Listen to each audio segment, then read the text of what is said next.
Resource is an important constraint. So कितने जिन लोगों को आप इजीली एक्सेसिबल रीच आउट कर सकते हैं, वो आपकी एक्सेसिबल पॉपुलेशन होती है। इसमें और भी फैक्टर्स आ जाते हैं, because some populations are more difficult to reach out to, some are more geographically spread, so there are different kind of factors which determine कि आपकी what part of the population is actually reasonably accessible to a researcher or a group of researchers. Population के बाद some other terminologies that you need to be familiar with are element and sampling frame.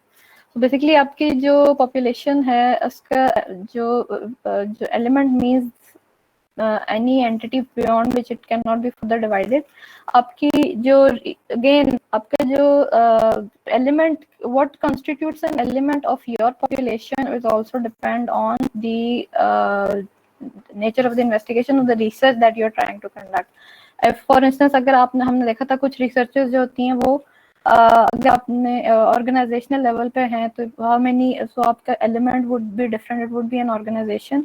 अगर कोई research है which is comparing different uses of technology with in a household और interaction of parents and children या use of technology के बारे में, सो वहाँ पे आपकी जो एलिमेंट है वो that would become a household, right. And sometimes if you are just trying to explore for instance people who how do some people who have some special needs are using a particular piece of technology, or how they're using technology to their achieve a certain task, so then your element would be an individual, right. So depending on के आपकी research की nature क्या है, that would define the कि आपकी research element क्या है.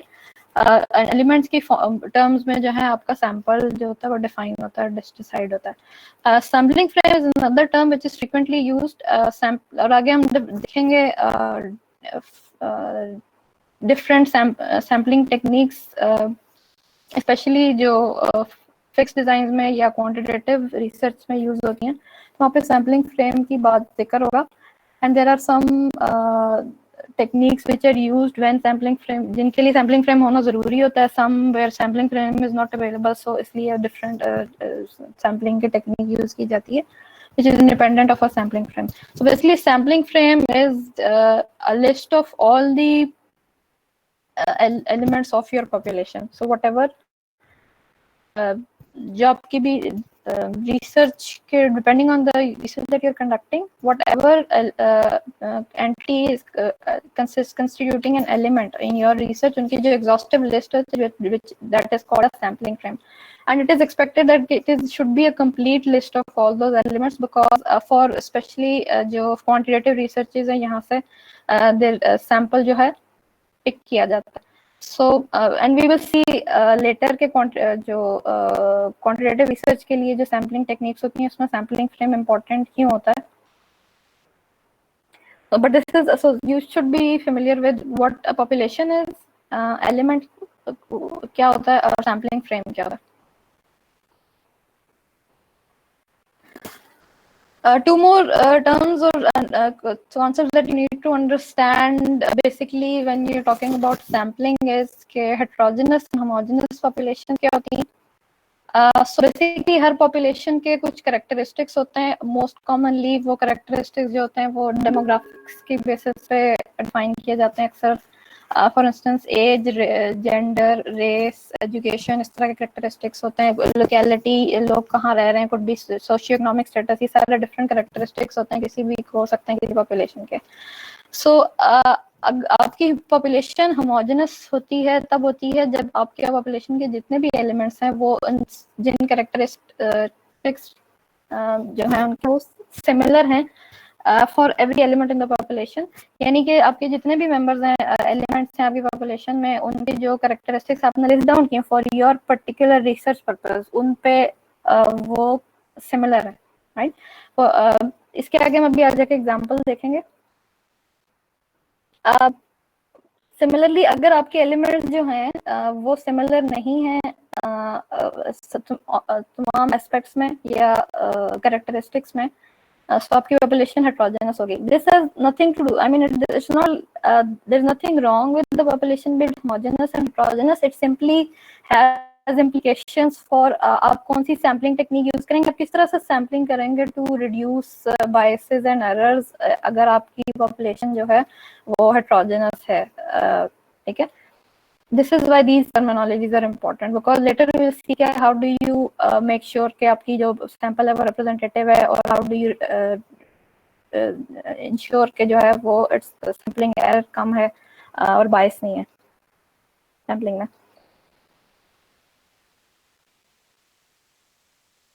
Again जो आपकी पॉपुलेशन है उसके जो एलिमेंट्स हैं वो हेट्रोजेनस हैं कि होमोजेनस हैं, ये टोटली डिपेंड करता है कि आपकी स्टडी का टॉपिक क्या है और आपकी what are you trying to do with in your research.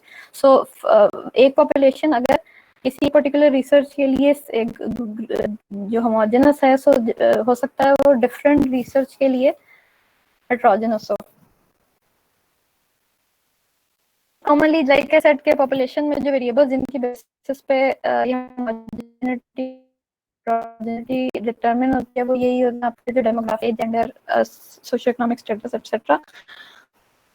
There is an example here कि how does the topic of research और the goal of research determines कि आपकी पॉपुलेशन होमोजेनस है कि नहीं. फॉर इंस्टेंस अगर इन्होंने एग्जांपल दी हुई है, so if you want to अगर आपकी if you want to conduct a study in a certain organisation जहाँ पे यू ट्राइंग टू इन्वेस्टिगेट के जो एवरेज आईक्यू क्या है of the employees of the XYZ company, so जो आपकी इंटायर पॉपुलेशन है वी डू नॉट एक्सपेक्ट के based on gender, age, ethnicity या सोशियो इकोनॉमिक स्टेटस लोगों का आईक्यू पे कोई फर्क पड़ेगा. So for that particular purpose आपके जितने एम्प्लॉयज हैं ऑर्गेनाइजेशन के वो आपकी पॉपुलेशन है and that population is homogeneous. ठीक है. So for that particular purpose आप जब आप सैम्पलिंग करेंगे तो you do not have to specifically cater for any heterogeneity और differences in the characteristics of the elements in within your population. Whereas अगर आप similar organization में जाकर एक research conduct करने शुरू करें on the environment of the company, if it is satisfactory for employees or not, so it is quite possible that based on the gender of the employees उनका जो experiences हैं वो vary कर रहे हों. Because prior research indicates or prior knowledge indicates that women might face issues of harassment or discrimination more frequently at workplaces than men, or there could be other factors like socio-economic status की वजह से there are the research in prior research indicates that there are differences based on socio-economic status or race or anything at workplace. So that could essentially mean for you that your the experiences of the people that you will go and talk to will vary depending on certain characteristics.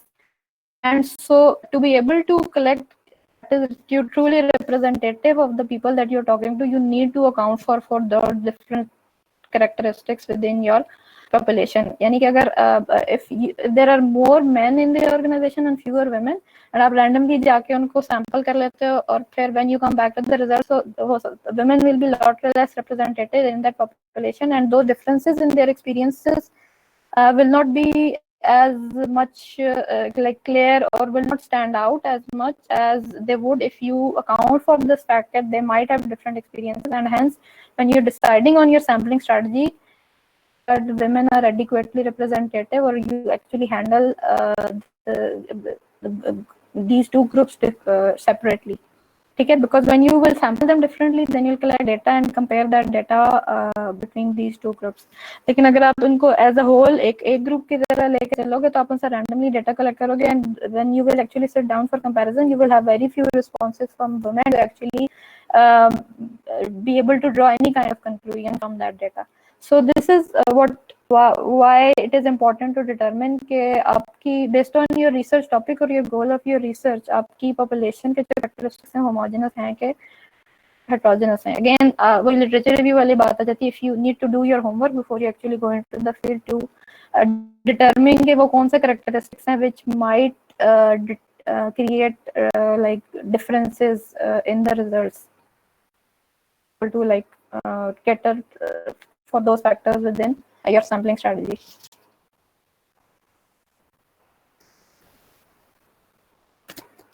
So sampling होता क्या है? So basically हमने population discuss discuss की आपकी all the group of people that meets the criteria that you want to conduct your research on all the institute your population.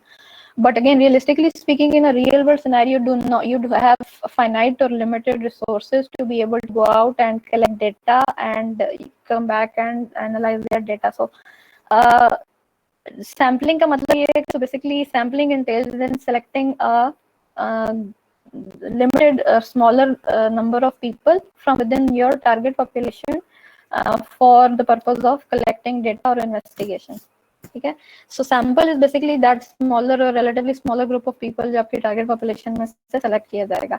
आपके जो sample के होते हैं रिक्रूट, सो रिक्रूट करने का मतलब ये होता है कि basically you go to you reach out people whom जो relation them, आप उनको अपने आप को इंट्रोड्यूस कराते हैं, यू ले out the terms of the research, you ले आउट लाइक एनोनिमाइजेशन, डेटा प्राइवेसी, ये सारी चीजें, लाइक डेटा कहाँ यूज होगा, किस तरह से यूज होगा, किस पर के लिए होगा, they are willing to share that data इस तरह से रिकॉर्ड होगा और ये इधर उधर रखा जाएगा etcetera, and if they are willing to participate, and that's how you recruit participants. ठीक है, सो आपके जो जिन लोगों को आप जाकर रिक्रूट करते हैं फॉर इन्वेस्टिगेशन, वो आपके पार्टिसिपेंट्स बन जाते हैं.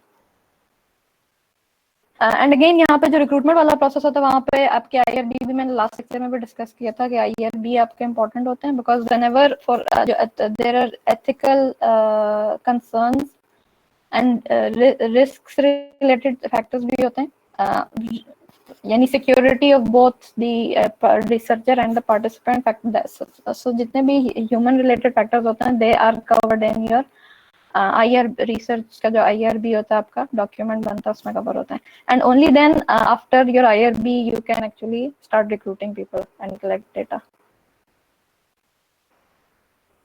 So like you said, it's impossible to talk to each and every single element of your populations because you have a finite amount of resources and time for carrying out your research.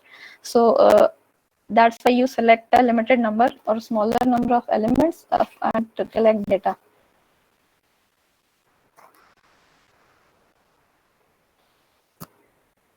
So again, जो आप data collect अपने sample से करते हैं, उसकी basis पे you reach conclusions. So basically collecting data or evidence from your sample, and then based on that sample you reach to certain conclusions, and once you reach to certain conclusions from through your sample, you can then infer, or you can infer that these conclusions apply to the entire population जो जिसको वो sample represent कर रहा है. Again जो qualitative studies होती हैं, उनका मकसद ये नहीं होता. So this is more relevant to quantitative studies. जो हम सैम्पलिंग में भी देखेंगे, इसलिए उनकी सैम्पलिंग टेक्निक्स और अप्रोच डिफरेंट है. क्वालिटेटिव स्टडीज में अक्सर हमारा मकसद एक्सप्लोरेशन होता है, जहाँ पे जनरलाइजेशन इतनी इम्पोर्टेंट नहीं होती.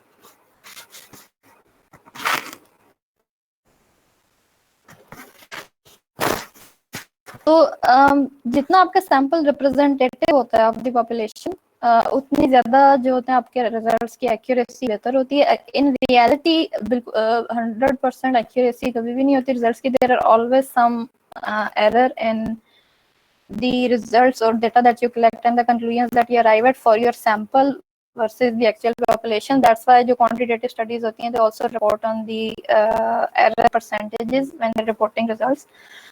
So there is some error always, but the goal is to minimize that error. So आपके जितना सैंपल रिप्रेजेंटेटिव होगा, रिप्रेजेंटेटिव का मतलब ये है कि आपके जो सैंपल के कैरेक्टरिस्टिक्स हैं, they are similar to that of the target population. And we will look at different sampling techniques. अभी इसमें भी हम ये डिस्कस करेंगे कि how that is taken care of, like how do you make sure कि आपकी जो पॉपुलेशन के कैरेक्टरिस्टिक्स हैं वो आपकी सैंपल के कैरेक्टरिस्टिक्स उससे मैच करते हो.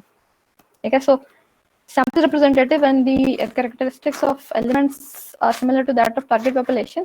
और जितना आपका सैम्पल रिप्रेजेंटेटिव होगा उतने ही आपके फिर रिजल्ट जनरलाइजेबल होंगे, विच एसेंशियली मीन्स के जो आपने whatever your findings are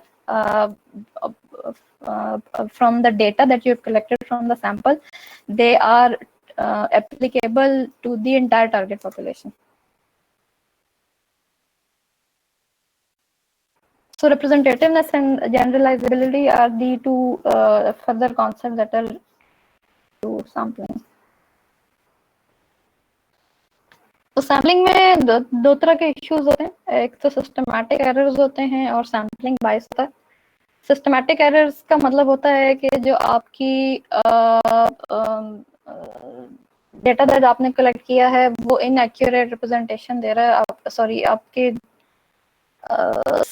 sample जो है वो या तो उसकी जो करेक्टरिस्टिक्स हैं वो तो अंडर रिप्रेजेंटेटिव हैं या ओवर रिप्रेजेंटेटिव हैं ऑफ योर पॉपुलेशन। इसमें अगेन फॉर इंस्टेंस अगर आप एक स्टडी कंडक्ट कर रहे हैं जिसमें द टारगेट पॉपुलेशन में जिसमें एक certain gender for instance let's say women की परसेंटेज ज्यादा है, लेकिन आपका सैंपल जो है उसमें मेल रिप्रेजेंटेशन ज्यादा है, तो फिर आपके जो सैंपल है it's will not be truly representative of the population that you are talking about. तो वहाँ पे एरर इंट्रोड्यूस हो जाएगा। सिंपली सैम्पलिंग बायस का मतलब ये है कि जब so basically any kind of bias that occurs when you are selecting your participant, जब हमने रिक्रूटमेंट की भी बात की कि when you are reaching out to your participants and selecting them for your study, if that proper process is not purely random तो उसमें एक बायस इंट्रोड्यूस हो जाता है। And naturally bias for instance इस तरह से भी इंट्रोड्यूस हो सकता है कि that people that you are trying to study, some of them उसमें कुछ लोग ऐसे हैं that are easier to reach out to just because of their friendlier or so you tend to recruit more people who have a certain behavior, right? So that it makes your sample bias. So basically आपने sampling करते हुए bias has been introduced because it is not perfectly random. एक sampling बायस की बहुत मशहूर example जो use होती है वो यूएस में इलेक्शंस के लिए यूज होती है। सो 1948 में आपने देखा होगा कि जब भी यूएस में इलेक्शंस होते हैं बहुत सारी स्टडीज रिसर्च सर्वे कंडक्ट किए जाते हैं कि who will which candidate is more likely to win. आपने देखा होगा बहुत फ्रीक्वेंटली पोल्स होते हैं। 48 में एक स्टडी हुई थी जिसमें उन्होंने टेलीफोन्स जो है उसके थ्रू एक सर्वे कंडक्ट किया था।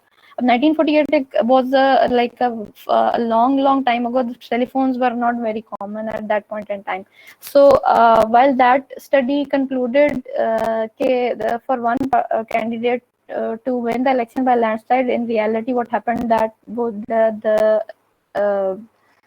that candidate lost because what the researchers did was they did not take into account the telephones are only used by a small number of wealthy families within US, and if they were trying to reach out to people through telephones, then they have a very biased sample in the sense that they have biased their samples towards only wealthy families. It's not representative of the US population, okay, that will cast their vote. So this is an example of how sampling biases are introduced and need to be taken care of.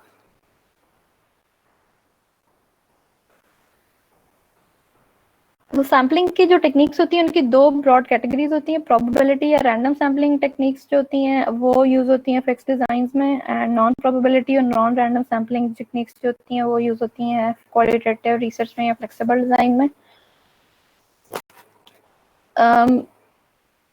ये जो sampling का process है again, so you start by defining the target population, ठीक है। आपने sampling frame हमने discuss किया which is an exhaustive list of all the elements of your population. So you select a sampling frame, then you select the sampling technique which we will discuss after this, and after selecting a sampling technique you determine your sample size, collect data and then assess your responses. लेकिन sampling frame हमेशा available नहीं होता।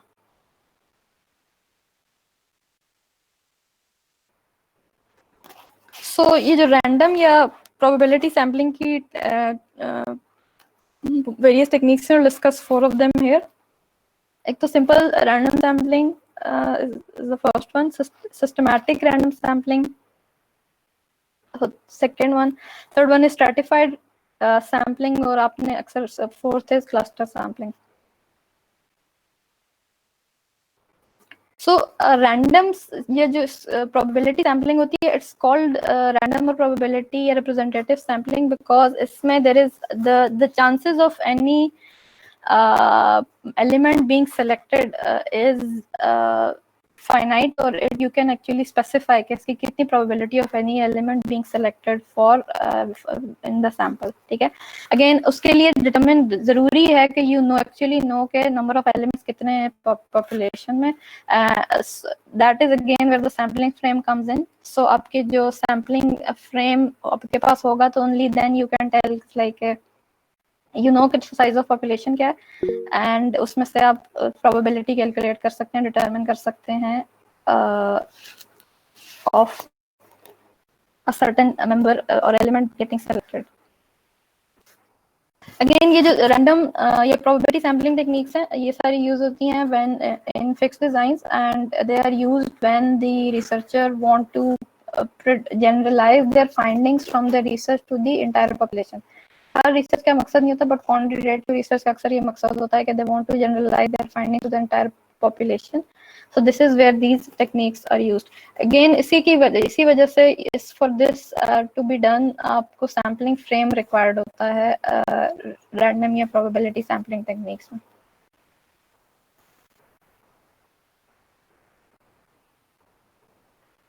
And for you to be able to actually determine a sampling frame, इसके लिए जरूरी होता है कि आपकी पॉपुलेशन जो है वो क्लियरली डिफाइंड हो. अगर आपकी पॉपुलेशन जो है वो बहुत ही जनरली या ब्रॉडली डिफाइन हुई है, सो इसके लिए सैम्पलिंग फ्रेम एस्टैब्लिश करना भी मुश्किल हो जाता है, right. So for this technique you also need a clear definition of your population.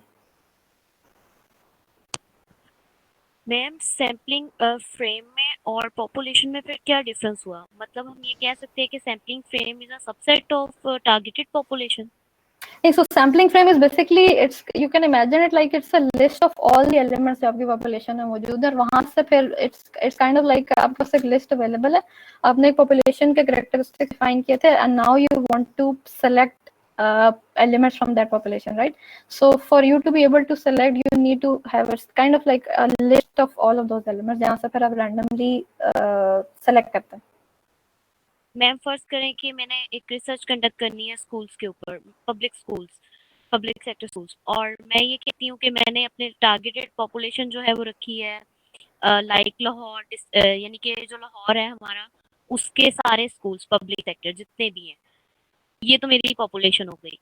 अब इसमें से सैम्पलिंग फ्रेम क्या बनेगा? सैम्पलिंग फ्रेम बेसिकली ये होगा कि आपके लाहौर में जितने भी पब्लिक स्कूल्स हैं उनकी जो लिस्ट होगी, you will have to get that list, right. तो वो जो लिस्ट होगी सारे स्कूल्स की, वो आपके सैम्पलिंग फ्रेम होगा. सो एंड उसमें से फिर you will randomly select based on, there are various ways to do that, यानी different sampling techniques and how you go ahead and select schools from that particular sampling frame. ठीक, right.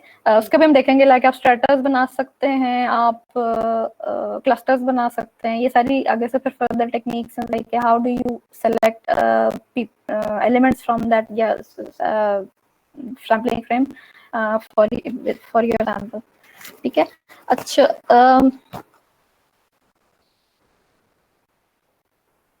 ये जितनी भी techniques है sampling, सो ये probability sampling की जो techniques है सारी ही जो है ये they are time consuming and expensive, और उनका एफर्ट ज़्यादा रिक्वायर्ड होती है, लेकिन उनका मकसद ये होता है to reduce the chance of biases and errors.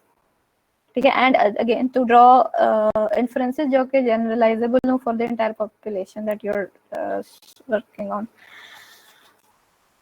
Okay, so basically हमने हेट्रोजेनिटी और ये हमने हेट्रोजेनस और होमोजेनस पॉपुलेशंस के बारे में डिस्कस किया था. सो अगर आपकी पॉपुलेशन के कैरेक्टरिस्टिक्स जो हैं, सो again there is nothing wrong with having a heterogeneous population, this just needs to be dealt differently if than a homogeneous population. So based on all the characteristics of the list of characteristics that are applicable to your or relevant for your particular study, उसमें से अगर there are characteristics that are different among elements जो कि आपकी study को affect कर सकेंगे, and you need to take into account those differences in characteristics, So इसका मतलब है कि आपकी पॉपुलेशन जो है ट्रांसजेनस है, and one of the ways of handling that with in sampling is stratification. तो बेस्ड ऑन के वो कौन सा एलिमेंट है जो डिफरेंट है, सॉरी जो डिफरेंट है आपकी एलिमेंट्स में, उसकी बेसिस पे आप जो है वो सब ग्रुप्स फॉर्म कर लेते हैं। जैसे हमने अभी जेंडर की एग्जांपल देखी। So if you think there are the topic that you are studying, उसके जो रिजल्ट्स हैं और जो एक्सपीरियंसेस हैं वो डिफरेंट होंगे based on gender. So you basically further create your divide your population into subgroups based on gender. So after you do that, so there was one aspect of your population जिसके base पे differences आ रहे थे, right? And आपने क्या किया, आपने अपनी population को 2 हिस्सों में डिवाइड कर दिया।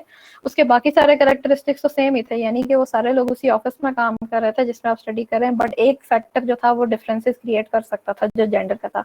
तो जैसे ही आपने जेंडर की बेसिस पे उसके करनी है, जिन सब ग्रुप्स को आप कहते हैं स्ट्रेटास कहते हैं, ठीक है, स्ट्रेटा कहते हैं, वो सब ग्रुप क्रिएट किए। तो अगर आप एक सब ग्रुप को उठा कर देखें, like if you just pick all the women working in that office, then that has group has become uniform. सब ग्रुप जो है अब वो यूनिफॉर्म हो गया, and now you can like deep dive within that group, pick a sample randomly and then collect data from that sample.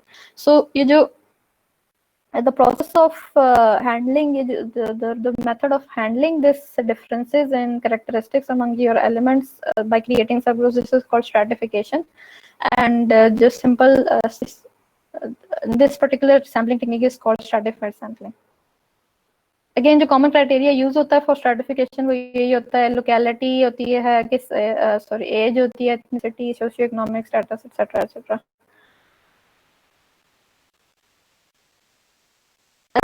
Like we discussed, अभी इसमें भी हमने देखा था कि आपकी सैंपल आपकी पॉपुलेशन हेटेरोजेनस है कि होमोजेनस है, टोटली डिपेंड करता है कि आपकी स्टडी क्या है, रिसर्च क्या है। सेम टॉपिक डिफरेंट टॉपिक्स के लिए सेम ग्रुप जो है वो हेटेरोजेनस भी हो सकते हैं, होमोजेनस भी हो सकते हैं, depending on what you are trying to do.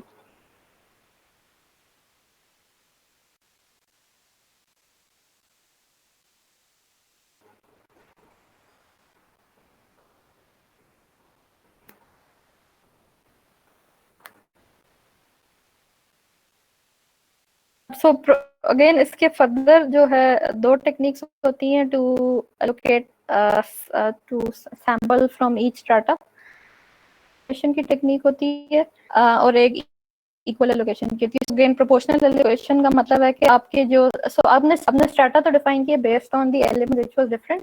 So now you have created सब ग्रुप्स, उन सब ग्रुप्स का साइज क्या है, उस पर अगर आप उस साइज के प्रोपोर्शनली अपने सैंपल को एलिमेंट्स अलॉट करते हैं, लोकेशन टेक्निक होगी। And if regardless of the size of each strata आप अगर इक्वल नंबर ऑफ एलिमेंट्स जो हैं उनका एलोकेट करते हैं अपने सैंपल में, so that would be equal allocation technique. Again इसका फायदा यही होता है कि अगर आपकी पॉपुलेशन हेटेरोजेनस है तो this basically takes accounts for the diversity जो है आपके सैंपल में। अगर आप उसको अकाउंट फॉर नहीं करेंगे तो आपके रिजल्ट्स अगेन सही ट्रूली रिप्रेजेंटेटिव नहीं होंगे। जिसमें जो इम्पोर्टेंट चीज़ है वो ध्यान में रखने वाली है वो यही है कि जो क्राइटेरिया कैरेक्टरिस्टिक है जो क्लासिफिकेशन के लिए, स्ट्रैटिफिकेशन के लिए यूज हुआ है कि वो क्या है, have to be careful about select.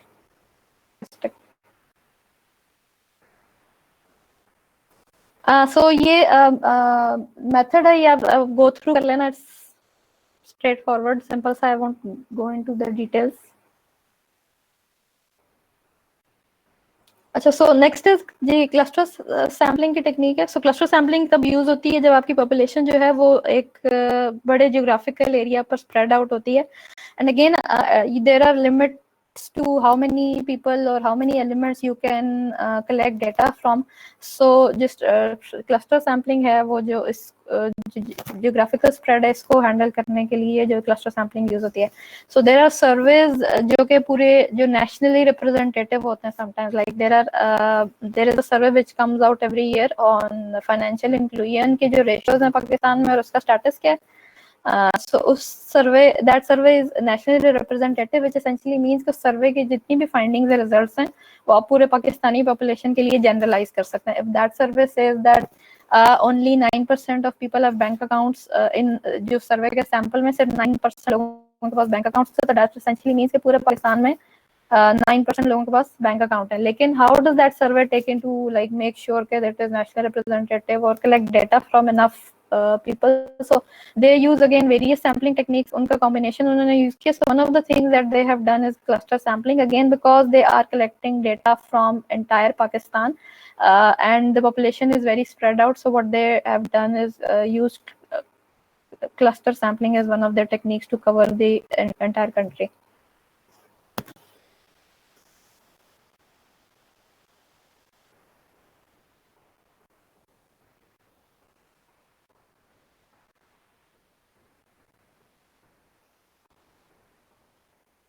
So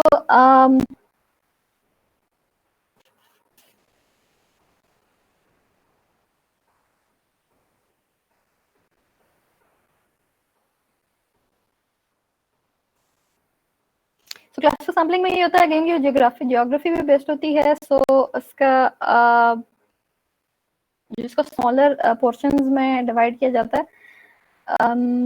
for instance अगर आपने एक कंट्री में या एक स्टेट में और एक प्रोविंस में रिसर्च कंडक्ट करनी है, एक शहर में करनी है, तो आप फिर फर्दर उसको डिवाइड कर सकते हैं. फॉर इंस्टेंस जैसे आपने अभी स्कूल की एग्जांपल दी, अगर आप स्कूल पूरे लाहौर के स्कूल्स जो हैं वो बहुत ज्यादा हैं, बस पूरे लाहौर पर स्प्रेड आउट है, it's a big city and we do not have like we can not collect data from the entire city. अगर हम रैंडम सैम्पलिंग करें तो प्रॉब्ली हमें बहुत ज्यादा बड़ा सैंपल कवर करना पड़ेगा. तो उसका तरीका ये हो सकता है कि you can divide the city into smaller portions like different towns, and then from those towns you can randomly pick some towns. So इसमें random sampling randomly जो है ये clusters pick किए जाते हैं. So पहले आप एक geographical area को छोटे हिस्सों में डिवाइड करते हैं, फिर उन छोटे हिस्सों में को उसमें से रैंडम सैम्पलिंग के थ्रू सिलेक्शन होती है, एंड फिर जो आपके पास क्लस्टर्स होते हैं जो आपने रैंडमली सेलेक्ट किए होते हैं, उनमें से आप फिर सारे जो एलिमेंट्स हैं उनसे डेटा कलेक्ट करते हैं.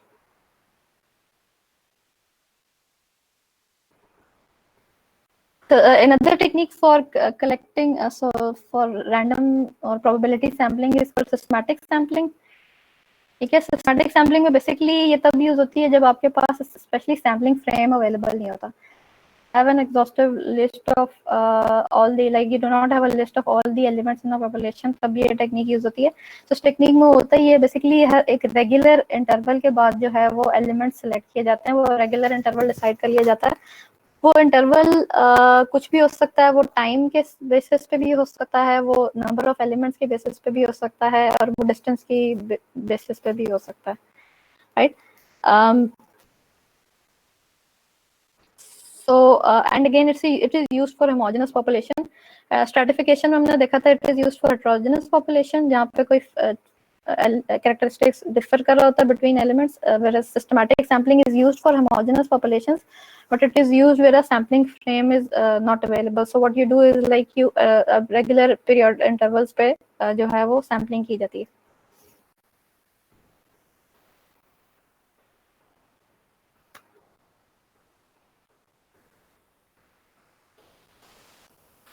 अगेन ये मेथड है डिटेल के सिस्टमैटिक सैम्पलिंग की कैसे जाती है. You can look at it later, आप उसको गो थ्रू कर सकते हैं.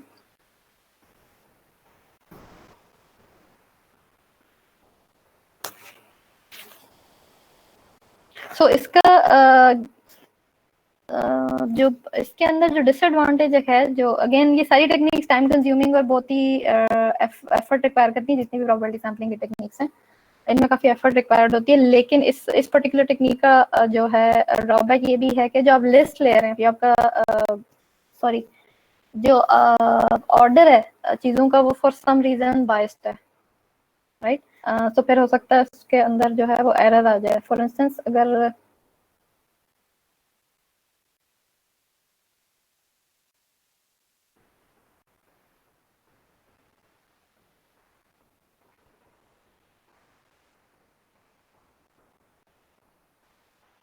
उसका फायदा अगेन यही है कि अगर आपके पास लिस्ट अवेलेबल नहीं है तो then you can use this sampling technique. And ये जो एग्जांपल है, I am just looking at it, I think there is some उसमें कोई डिस्क्रिपेंसी लग रही है, क्योंकि सो बेसिकली लिस्ट में और मैं नॉट जरूरी नहीं सैम्पलिंग फ्रेम अवेलेबल हो, बट हो भी सकता है. तो उन्होंने जो एग्जांपल दी हुई है वो सैम्पलिंग फ्रेम या लिस्ट की बात करी है, essentially is a sampling frame.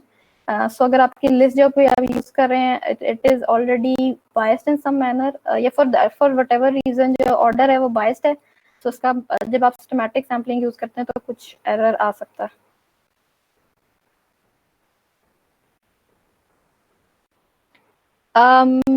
So comparing जो stratified sampling with cluster sampling है, दोनों प्रोबेबिलिटी सैम्पलिंग की टेक्निक्स हैं. ठीक है, दोनों जो है वो ग्रुप्स को क्लस्टर्स में डिवाइड करती हैं, लेकिन उनमें कुछ डिफरेंसेस भी हैं. अगेन स्ट्रैटिफाइड सैम्पलिंग तब यूज होती है जब पॉपुलेशन हेटेरोजेनस हो, जबकि क्लस्टर सैम्पलिंग जो होमोजेनस पॉपुलेशन के लिए यूज होती है. स्ट्रैटिफिकेशन में जो सब ग्रुप्स हैं वो उस वेरिएबल की बेसिस पे बनते हैं जो कि पॉपुलेशन को हेटेरोजेनस बना रहा होती है, जिस पर डिफरेंस आ रहा होता है बिटवीन एलिमेंट्स. लेकिन क्लस्टर सैम्पलिंग जो है वो प्योरली जियोग्राफिकल बेसिस पर होती है. सो स्ट्रैटिफाइड सैम्पलिंग में ये होता है कि पहले आप सब ग्रुप्स बनाते हैं, फिर उसमें से रैंडमली सेलेक्ट करते हैं. लेकिन जो क्लस्टर सैम्पलिंग जो होती है उसमें जो आपने क्लस्टर्स बनाए होते हैं, आप पहले क्लस्टर्स को रैंडमली सेलेक्ट करते हैं और फिर जब आपने क्लस्टर सेलेक्ट किया तो उसके सारे एलिमेंट्स में से डेटा सेलेक्ट करते हैं. So non probability sampling techniques ये जो फ्लेक्सिबल डिजाइन या क्वालिटेटिव रिसर्च में यूज होती हैं. सो नॉन प्रोबेबिलिटी टेक्निक्स को नॉन रैंडम या जजमेंट सैम्पलिंग को इसमें जो है फर्स्ट डिफरेंसेस हमने प्रोबेबिलिटी सैम्पलिंग में देखा था कि देयर इज आप स्पेसिफाई कर सकते हैं और there is a non probability of every element getting selected in the sample. ठीक है, तो लेकिन जो नॉन प्रोबेबिलिटी सैम्पलिंग टेक्निक्स हैं उसमें जो हर सारे एलिमेंट्स हैं आपकी पॉपुलेशन के, उनका चांस जो है of getting selected for in the sample is not equal. ठीक है, सिलेक्शन रैंडमली नहीं होती बल्कि किसी डिफरेंट क्राइटेरिया पर होती है. Like it could be because of depend on the purpose of your research, it could depend on simply convenience और it could depend on referrals etcetera.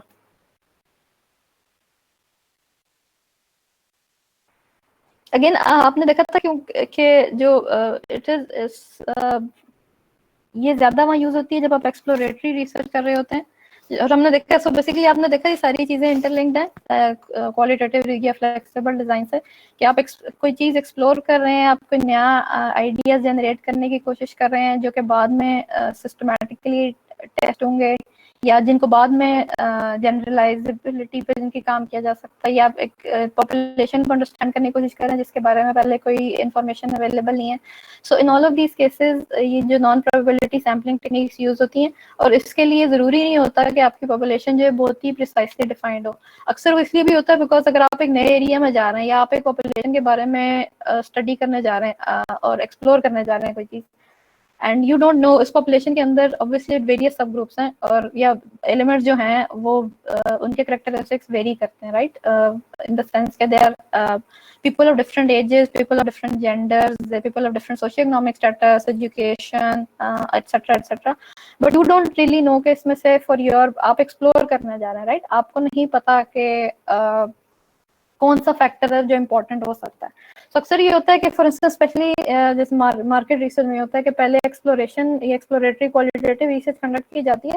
वहां से फिर जैसे हमने पहले भी देखा था कि अक्सर एक्सप्लोरेटरी फ्लेक्सिबल डिजाइन जो के अप्रोचेस हैं वो इसलिए एक्सप्लोरेशन के लिए यूज होती है, जिसके बाद एक हाइपोथेसिस फॉर्म किया जाता है और फिर क्वांटिटेटिव रिसर्च को यूज किया जाता है टू प्रूव और disprove that hypothesis, and quantitative research को ही फिर यूज किया जाता है to generalize that particular finding to the entire population. But for that sometimes you need to establish of these particular list of characteristics of these things what might be affecting behavior or certain outcome, right? So इसलिए अक्सर जो है flexible research भी इसी purpose के लिए use होती है. तो then again जो उसकी जो सैम्पलिंग टेक्निक है वो भी इसलिए उस तरह से वेरी करती है कि आपकी पॉपुलेशन बहुत ही प्रिसाइसली डिफाइंड नहीं होती और आपकी जो सैम्पलिंग भी है वो भी फिर नॉन रैंडम होती है.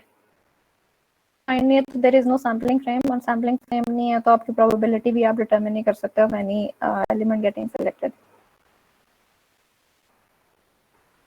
And again, because there's no clear definition of the population, so वो population को drawing a boundary of that population is also difficult, and it could have an infinite number of elements which might fit in that particular criteria.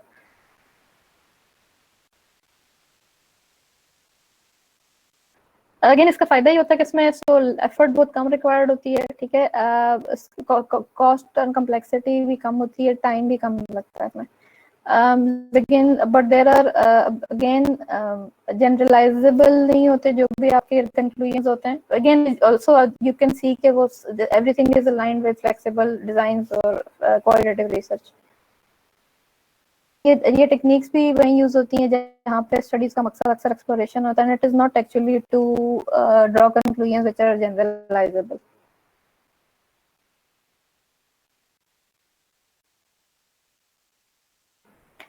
अच्छा, एक और जो तरीका है of non probability sampling is convenience sampling. Convenience sampling simply इसका मतलब ये होता है कि subjects are selected because they are conveniently और easily available to the researcher. So जो पर्टिकुलर क्राइटेरिया आपकी स्टडी का मीट करते हैं और आपको इजीली अवेलेबल है, वो उनको रिक्रूट कर लिया जाता है for study. Again, you're not trying to generalize, you're simply trying to explore a certain population. So आप जो भी लोग conveniently उस population, so जो target population area मैच करते हैं, उससे जो भी लोग easily available हैं, you just reach out to them and conduct your research.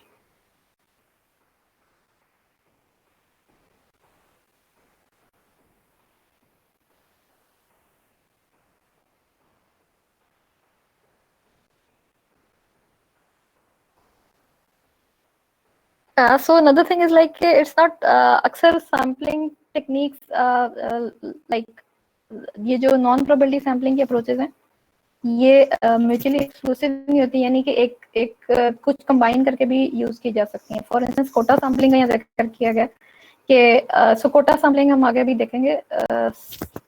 Kota sampling, so basically quota sampling में सिंपली ये होता है कि आपने अगर एक पॉपुलेशन सेलेक्ट की अपनी रिसर्च के लिए, राइट, और उसमें it's kind of like stratified sampling, यानी कि आपकी जो पॉपुलेशन है वो हेटेरोजेनस है, सब ग्रुप्स बन रहे हैं. So and you are expecting के there based on certain characteristics जो आपके लोगों के एक्सपीरियंसेस हैं वो या जो रिजल्ट हैं वो डिफर कर सकते हैं. For instance I will give you an example of the, हमने एक रिसर्च कंडक्ट की थी ऑन डिजिटाइजिंग कमेटीज. सो पाकिस्तान में जो लोग कमेटियां डालते हैं उसमें 75% are women and 25% are men. And then most of these people who participate in committees live in urban areas, and because urban areas में लोग close proximity में रहते हैं तो बहुत ज़्यादा chances होते हैं लोगों के इस तरह collaborate करने के. एंड रूरल एरियाज में जहाँ लोग दूर दराज रहते हैं वहाँ पे इसकी जो है अकरेंस वो कम है, right. So although we were going to conduct exploratory research, हम क्वालिटेटिव रिसर्च कंडक्ट कर रहे थे, but still within that qualitative research हमने कोटा डिसाइड कर लिया था ऑफ सो 3 again 75% या 3/4 of our sample was going to be women and only 1/4 of them were going to be men, because जो overall population थी उसमें उनकी proportion यही था. Again it was not it was an exploratory research or qualitative research, और उसका मकसद हरगिज़ statistical significance नहीं था, उसका मकसद system design था. We were going to study the behaviors and the entire process in depth, but still to ensure कि जो different populations है, क्योंकि उनके experiences vary कर सकते हैं based on gender, because when you digitize something उसमें से mobility issues हैं या agency के issues होते हैं, which essentially means कि how much control you have over your funds or money. ये सारे issues जो हैं ये gender की basis पे vary करते हैं. So for that particular purpose we wanted to make sure कि जो हमने sample select किया है वो मिलता जुलता है उससे जो population है, और जो सब ग्रुप जिनकी जो ज्यादा डोमिनेंट है पॉपुलेशन में उसी वो सैंपल में भी ज्यादा डोमिनेंट हो. तो this is essentially what quota sampling means कि आप एक कोटा डिसाइड कर लेते हो सब ग्रुप्स का, ठीक है. पहले आपने सब ग्रुप्स एस्टैब्लिश किए कि कौन से, again depending on your specific research that you are conducting, कौन से एस्पेक्ट है जिसकी बेसिस पे आपने सब ग्रुप्स बनाने हैं. सब ग्रुप जब आपने डिसाइड कर लिए तो आप उन सब ग्रुप्स का फिर एक कोटा डिसाइड कर लेते हो, and then you recruit participants to just fulfill that quota. एक प्रोपोर्शनेट अगेन कोटा सैम्पलिंग में भी प्रोपोर्शनेट सैम्पलिंग भी होती है और डिस्प्रोपोर्शनेट भी होती है, just like we saw earlier. Proportionate का सिंपली मतलब यही होता है कि आपका जो टोटल, लाइक आई सेड, अगर 75% औरतें थी आपकी पॉपुलेशन में, तो आपका जो कोटा है सैम्पलिंग में जो आपने डिसाइड किया कोटा औरतों का with in your sample, that is also like 75% of them are women. This is proportionate sampling. और डिस्प्रोपोर्शनेट का मतलब ये होता है कि regardless of the of population, आप सबको इक्वल कोटा डिसाइड कर लो। अगर आप माइनॉरिटीज को इंक्लूड करना चाह रहे हैं अपनी किसी स्टडी में, सो आप एक कोटा डिसाइड कर लेगा कि कम से कम जो 3% क्रिश्चियन होने चाहिए, 3% हिंदूज होने चाहिए, एक्सेट्रा। तो आप एक मिनिमम परसेंटेज या कोटा डिसाइड कर लेते हो, that needs to be fulfilled. क्योंकि अगेन क्वालिटेटिव रिसर्च में भी यही होता है कि इफ यू अगेन, अगर आप अब ये देख रहे हैं कि आपने एक मिनिमम क्राइटेरिया डिसाइड कर लिया डिस्प्रोपोर्शनल सैम्पलिंग में और आपने उसको फुलफिल किया, क्योंकि even when you are exploring things, अगर आप बहुत ही और आपकी पॉपुलेशन में ऑलरेडी वो लोग जो सब ग्रुप है उसका जो प्रोपोर्शन है वो बहुत छोटा है, और आप अपने सैंपल में भी वो प्रोपोर्शन उतना ही कम कर दोगे कि आपको एक्सप्लोरेशन में इतनी इंफॉर्मेशन, इतनी डेप्थ नहीं मिलेगी for you to be able to compare results के how are their experiences based on religion और एथनिसिटी, लोगों के एक्सपीरियंसेस कैसे वेरी कर रहे हैं, right. So for that purpose there is sometime it is required कि आप एक मिनिमम नंबर ऑफ पीपल्स, लोगों से एक बात करो to be able to you know get some sense of what is happening, even if it is for exploratory purposes or it is not supposed to be generalized to the entire population. Even then you sometimes require there is a minimum number of people that you talk to be able to get some sense of what is happening. Sampling थी, हम basically discuss कर रहे थे कि convenient sampling जो है वो for instance ये दो सैम्पलिंग टेक्निक से इकट्ठी यूज की जा सकती हैं। So what the example is indicating is के आपने for instance if you want to conduct research के डिफरेंट जो एजुकेशनल डोमेन से लोग बिलोंग करते हैं, उनकी स्टैटिक्स जो है, स्टैटिक सेंस है वो किस तरह कितनी डिफरेंट होती है, राइट। सो आपने क्या किया कि आपने हर डोमेन के लिए आर्ट्स और साइंस के जो डिफरेंट डोमेन्स हैं उनके लोगों की एक कोटा डिफाइन कर दिया कि this many people will recruit which will be belonging to arts and this many people which will be belonging to sciences, and within that once आपने कोटा डिसाइड कर दिया, now what you will do is you will simply conduct convenient sampling, यानी आपको जो भी इस particular criteria से full को मैच करते हुए लोग मिल रहे हैं, आप सिंपली उनको रिक्रूट करेंगे, उनसे बात करेंगे, and when you have completed your quota, then you will be done with your data collection. So multiple जो ये जो सैम्पलिंग के तरीके हैं नॉन प्रोबेबिलिटी सैम्पलिंग में, ये इकट्ठे भी यूज होते हैं। And the last one is purposive sampling.